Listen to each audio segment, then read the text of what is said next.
नमस्कार, स्वागत है आपका। आमतौर पर चुनाव में टिकट के लिए सारे नेता पूरी उथल पुथल मचाते हैं, पूरी कोशिश करते हैं, लेकिन मध्य प्रदेश के एक नेता ने चुनाव लड़ने से मना कर दिया और उसके बाद कांग्रेस ने अपना टिकट भी घोषित कर दिया। ऐसे ही पूर्व प्रदेश कांग्रेस अध्यक्ष अरुण यादव हमारे साथ हैं। आइए अरुण जी से ही पूछते हैं कि वो चुनाव लड़ने से उन्होंने मना किया और उसके बाद कांग्रेस ने जो अपना टिकट घोषित किया, वैसे क्या कारण बने अरुण जी?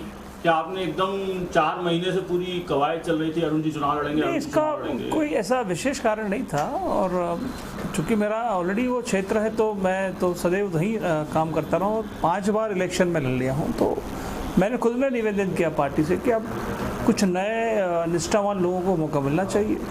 और मुझे खुशी है कि जो कल निर्णय आया है, जिनका टिकट तय हुआ है, काफ़ी सीनियर व्यक्ति हमारे पार्टी। निष्ठावान भी नहीं है, वो तो नए भी नहीं है, क्योंकि वो तो जो है वो 2018 के चुनाव में कांग्रेस से बागी होने की तैयारी कर रहे थे, और तो निष्ठाएं उनकी संदिग्ध रही, और नए इसलिए नहीं है क्योंकि एक 47 साल का व्यक्ति चुनाव नहीं लड़ रहा और कांग्रेस 70 साल के व्यक्ति को चुनाव लड़ा रही है, तो ये कैसा नया और कैसा निष्ठावान? नहीं, देखिए वो हमारे यहाँ आपको पता है, हमारे अध्यक्ष जी का बड़ा एक रोबोट सिस्टम है काम करने का, और बड़ा सिस्टमेटिक काम करते हैं और कई प्रकार के सर्वे वो कराते हैं। और देखिए पिछले भी जो चुनाव हुए उसमें सब में सर्वे के आधार पे ही टिकट का निर्णय हमारे यहाँ होता है। फिर अल्टीमेटली अंतिम निर्णय तो दिल्ली ही करती है, लेकिन सर्वे के आधार पर सबकी मतलब मंशा भी थी सभी लोगों की कि भाई चूँकि वही एक बेस्ट ऑप्शन था हमारे पास, इसलिए उनको चुना लिया। नहीं, बेस्ट ऑप्शन मान लिया कि बेस्ट ऑप्शन था, लेकिन ऐसा कैसे हो सकता है कि अरुण यादव जो पिछले 4 महीने से जिससे बात करें वो कह रहा था कि कांग्रेस का सबसे अच्छे कैंडिडेट अरुण यादव वहाँ से है, जिनकी पूरी टीम वहाँ पर है, जिनका सब कुछ वहाँ पर है, और ऐसे व्यक्ति को चुनाव लड़ाया जाता है कि 1 साल पहले जिनका बेटा 22,000 वोट से उसी क्षेत्र के एक विधानसभा क्षेत्र से चुनाव हार गया। तो कांग्रेस क्या मध्य प्रदेश में नए प्रयोग करना चाह रही है? कांग्रेस करना क्या चाह रही है मध्य प्रदेश में, कि खुद के लिए प्रयोग कर रही है या आने वाले समय के लिए कांग्रेस कुछ प्रयोग कर रही है? नहीं, देखिए अब ये तो कोई किसी की कहते हैं ना, कोई परमानेंट किसी का वो तो नहीं है, किसी विधानसभा का और लोकसभा का भी चाहे चुनाव हो। और मुझे कोई गरेज नहीं, क्योंकि मैं 5 चुनाव कम नहीं होते लोकसभा के, बहुत बड़ा इलेक्शन होता है, और पार्टी ने सदैव मुझ पर आशीर्वाद है, पार्टी के लोगों नेताओं का आशीर्वाद रहा। तो ऐसा कुछ पर्सनल कुछ नहीं, मेरे बहुत और निजी कुछ कारण थे, इस वजह से मैंने खुद ने ही चिट्ठी लिख के कहा दिल्ली को कि मेरी जगह कोई अच्छे व्यक्ति को चुनाव लड़ाए। लेकिन ये पहली बार नहीं हुआ। 2003 में मध्य प्रदेश में विधानसभा का चुनाव हुआ था, उसमें शिवराज सिंह चौहान चुनाव हारे थे और उसके बाद मध्य प्रदेश के मुख्यमंत्री बने, आज तक मध्य प्रदेश के मुख्यमंत्री हैं। 2018 में भी एक चुनाव होता है, उसमें अरुण यादव शिवराज सिंह चौहान के खिलाफ बुधनी चुनाव जाके लड़ते हैं, अरुण यादव चुनाव हारते हैं, सरकार भी कांग्रेस की बनती है। लेकिन उसके बाद 15 महीने तक, ठीक है मुख्यमंत्री कमलनाथ बन गए, सिंधिया भी दावेदार थे, लेकिन उसके बाद 15 महीने तक भी अरुण यादव को जो कांग्रेस में एक जैसे हम कहें बखत मिलना चाहिए थी, वो कांग्रेस में अरुण यादव को नहीं मिलती। तो ऐसा क्यों होता है आपके साथ? इसका तो मेरे पास कोई जवाब नहीं है। मैंने तो कहा ही कि हम लोग तो अब काम करते हैं, पार्टी देखिए निष्ठा से करते हैं, और जो भी पार्टी हम लोगों के लिए तय करेगी, आगे जो कोर्स होगा, कोर्स ऑफ एक्शन तय होगा, करते रहे काम। आप जो है वो जिनके बेटे हैं सुभाष यादव, उनसे भी कई बार में मिला, फाइटर थे वो, आप भी कांग्रेस में फाइट कर रहे हो, आपको कांग्रेस के अंदर ज़्यादा फाइट करना पड़ रहा है।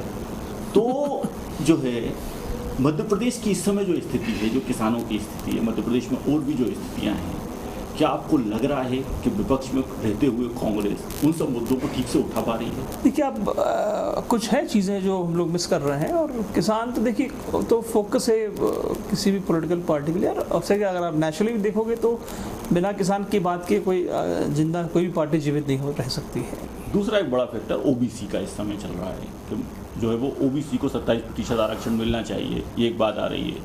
ओबीसी को 27% आरक्षण कांग्रेस सरकार ने दिया, कोर्ट से स्टे लग गया, अब भाजपा सरकार ने भी दे दिया। आप भी ओबीसी हैं, आप क्या मानते हैं ओबीसी को लेकर मध्य प्रदेश में क्या स्थिति है? नहीं, देखिए उसको डिलीट तो कर नहीं सकते, कोई भी पार्टी नहीं कर पाएगी, क्योंकि उनका इतना स्टेक है मध्य प्रदेश में, और हर स्टेट में जहाँ भी हैं, उत्तर प्रदेश में तो मेजरली वही है।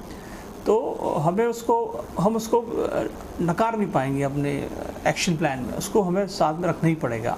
नहीं, लेकिन जब सत्ता आती है कांग्रेस की, तब जो है वो एक पूरी कैबिनेट बनती है, कमलनाथ जी मुख्यमंत्री हो जाते हैं, लेकिन जब सत्ता जाती है कांग्रेस से, तब फिर संघर्ष करने के लिए कहा जाता है कि अरुण यादव संघर्ष करेंगे।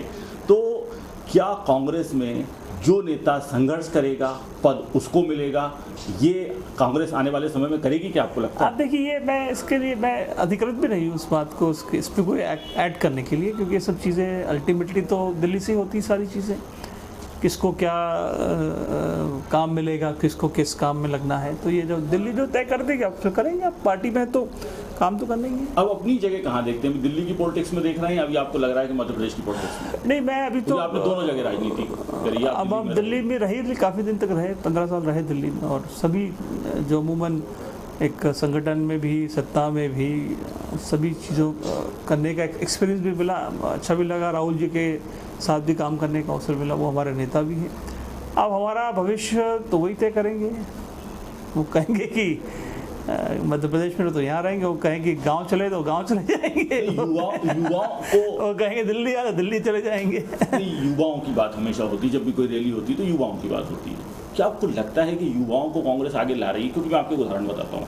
कमलनाथ जी नवंबर में 75 साल के होने वाले हैं, उसके अगले साल फरवरी में दिग्विजय सिंह जी 75 साल के हो जाएंगे, सुरेश पचौरी जी की उम्र 71 साल हो गई है, सज्जन सिंह वर्मा 70 साल पूरे कर लेंगे, जिनको टिकट दिया अभी वो भी 70 पूरे कर रहे हैं। तो ये जो पूरे नेता हैं कांग्रेस, कांतिलाल भूरिया जी 71 साल के हो गए, तो जब रैली होती है तो युवा नेता और युवा नेतृत्व को आगे लाएंगे।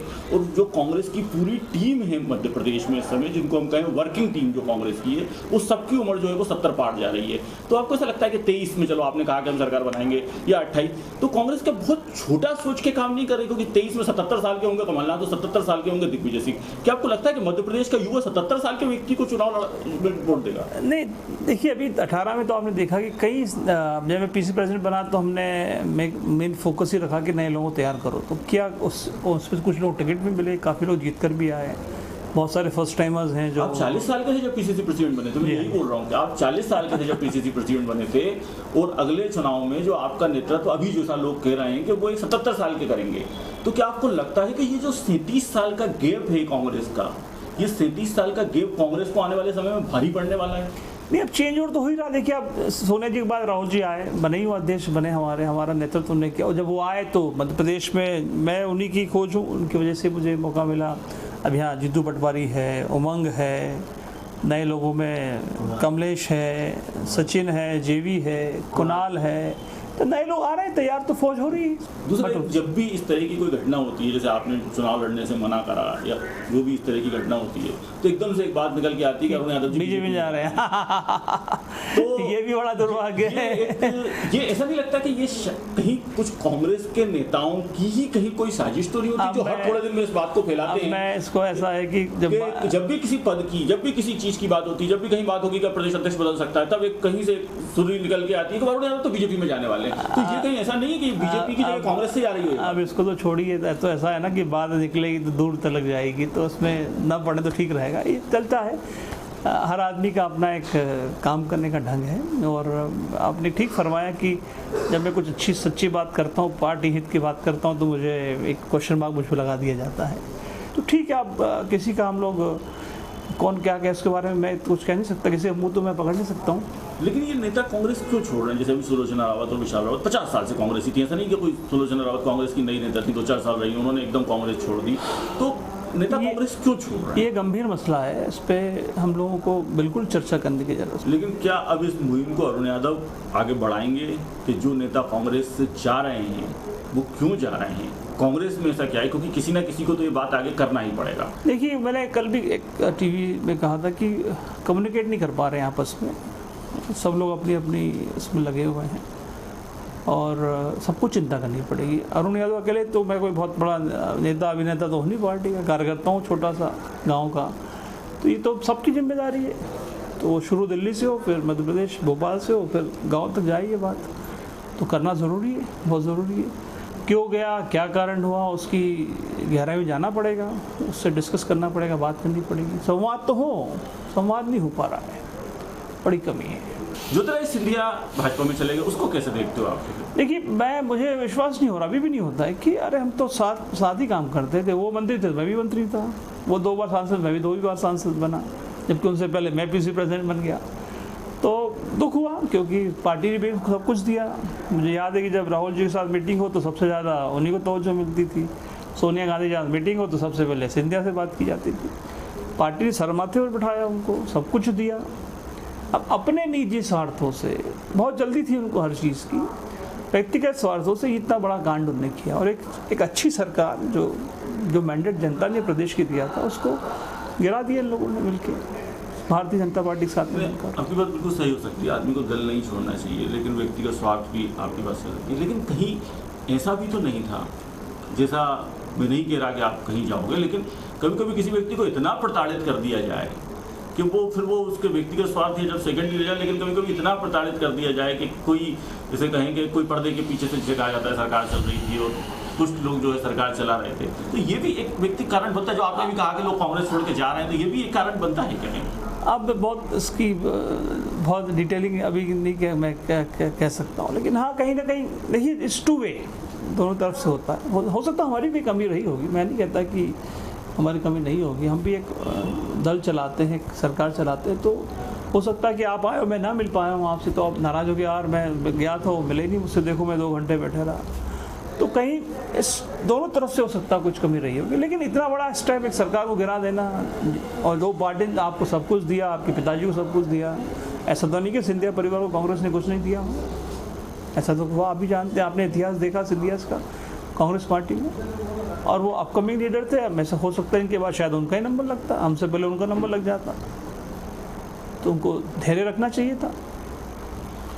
इस चुनाव में प्रचार में दिखाई देंगे अरुण यादव? अरे बिल्कुल, ऑफ कोर्स, मुझे लीड करना, मैं जा ही रहा हूँ आपसे इंटरव्यू करके खंडवा, मतलब पूरे 4 इलेक्शन में हम लोग रहेंगे, सभी जगह मैं खुद भी जाऊँगा। और आज कल हमारा नॉमिनेशन है, खंडवा को भरेंगे अब, और लीड हम चुनाव मुझे लड़ना है, क्योंकि मैं उस इलाके में काम करता हूँ इतने सालों से। तो ये थे अरुण यादव, जिनका साफ कहना है कि कांग्रेस को रिवाइव करने की जरूरत है, और जब कोई इन पर भाजपा में जाने का आरोप लगाता है तो इनको दुख होता है, तकलीफ होती है। मिलते हैं फिर किसी शख्सियत से अगली बार, तब तक के लिए नमस्कार। नमस्कार।